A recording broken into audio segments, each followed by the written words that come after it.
Hey guys and gals, welcome to another edition of RacerX Garage Build. And you two-stroke lovers, rejoice. Feast your eyes. 2015 TC250. Just had a guy come up to me today and say, hey, nice Yamaha. Nope. Husqvarna. To the right of me is Dane Rouse. He is the proud owner of not only this two-stroke, but 35 others that are somewhere in his house, North America, who knows? I told him he had a problem. He says he doesn't. But we're going to go over this 2015 TC250 right now. All right, Dane, so why this Husqvarna? And give us a little snippet of the background of why you have so many two-strokes. Grew up racing two-strokes. Went from a CR85 straight up to a 04 CR250. And kind of been on them ever since then. I decided to race four-strokes eventually, you know, as I got to the B class and A class, and I was just getting hurt. So eventually I told my dad, hey, we're going to sell them all. And I went back to the trusty 04 CR250 that I had. But, you know, as times got better, bikes got better, and the 04 just quite isn't as good. So went out and spent some money on my first ever non-Honda and bought this 2015 Husky 250 two-stroke brand new back in 15. How long do you ride them stock before you start ripping them apart and building into them? It really depends bike to bike. This one I rode stock for about 2 years, just, you know, added a pipe, a little bit of suspension here and there, but that was about it. Kind of got bored of this thing, took it apart, put it in a box, put it up on a shelf for about 2.5 years, and went back to riding like early 90s, late 80s two-strokes, and decided, you know, I wanted to ride something new again. So I brought it back. All right, so let's go over the engine. What did you do to the engine on this TC250? So I pulled it apart and sent the cases off to my buddy Jared Curry and Curry's Custom Coating to have them Cerakoted. And today's actually his birthday, so happy birthday, dude. Went ahead and put it back together. We used a Wiseco crank and a Wiseco piston with all new bearings and seals and slapped her back together.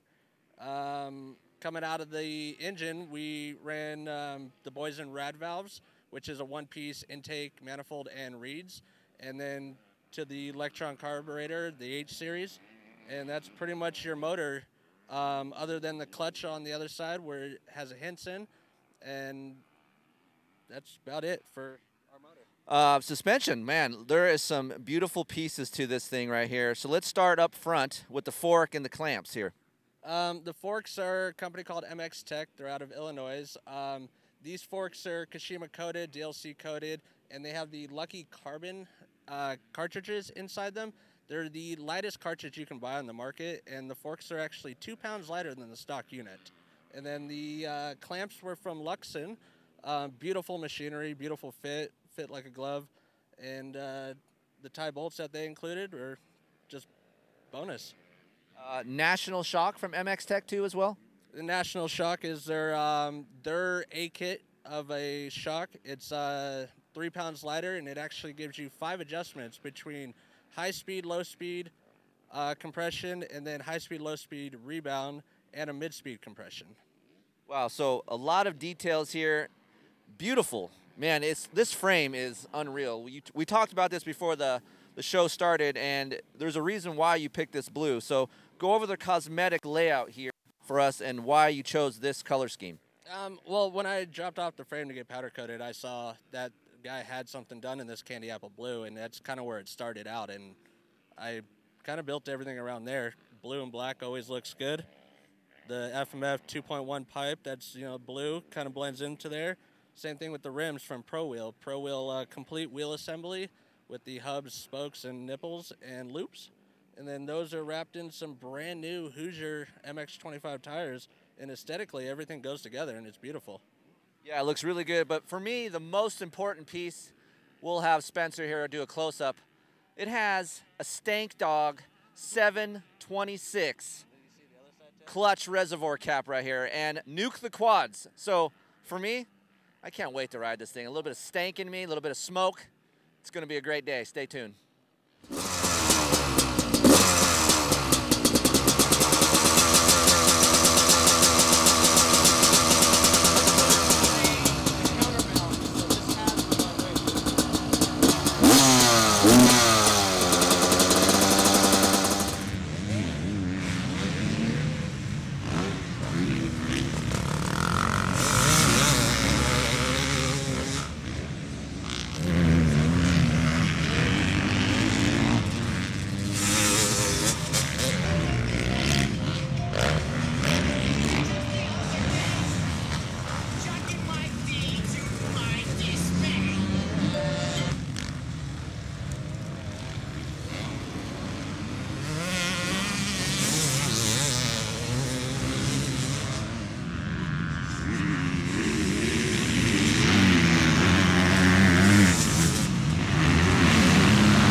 All right, we just got off this 2015 TC 250.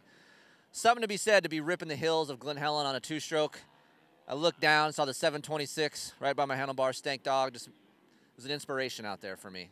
But nonetheless, I do have a good time when I ride them.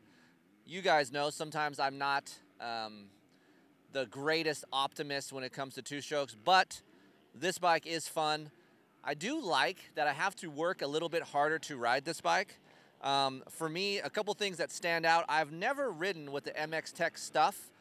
The fork and shock, for me, soaked up all that small chop. And I'm sure Spencer has it on video coming down these corners.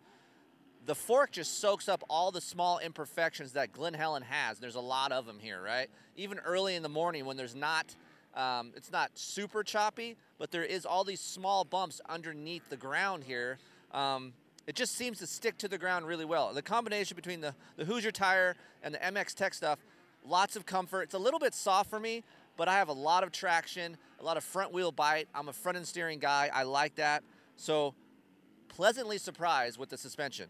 With the engine, look, it's a two-stroke. I got to shift. I got to work. It's fun. I understand it now. When you guys are talking to me like, hey, Kiefer, it's a two-stroke. It's so fun to ride. I'm like, whatever. It actually is fun. So no hate comms to you two-stroke lovers out there.